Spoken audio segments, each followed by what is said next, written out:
Allons tout de suite à Paris. Une centaine de policiers étaient postés devant les accès du périphérique porte de Champéret. Chaque automobiliste minutieusement contrôlé, chaque attestation scrutée. Il y avait même une brigade de motos pour poursuivre le cas échéant les fuyards.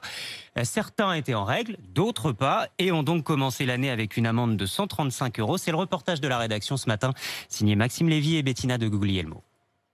En quelques minutes, le calme du périphérique se transforme en épais brouhaha. Les gyrophares s'allument. En réponse, les klaxons retentissent. Et ce n'est pas pour célébrer la nouvelle année. Les automobilistes à l'arrêt manifestent leur mécontentement. 3 voies du périphérique se ferment. Un entonnoir se forme pour les contrôler au compte-gouttes. Juste avant les premières verbalisations, les derniers ordres du commandant. Pour des questions de sécurité, je vous rappelle à tous qu'il est interdit de se tenir entre les voies numéro 3 et 4. Y a-t-il des questions? Pas de questions, alors l'opération commence. Ricardo s'en sort plutôt bien. Je sors du travail en fait. Bon, c'était très bref, on m'a demandé mon attestation, je l'ai présentée, ça a été assez radical. Ça va, donc comme j'étais en règle, tout s'est bien passé. Mais tous ne vont pas aussi bien finir l'année. 135 €, monsieur. Monsieur, on est bien d'accord, vous le saviez.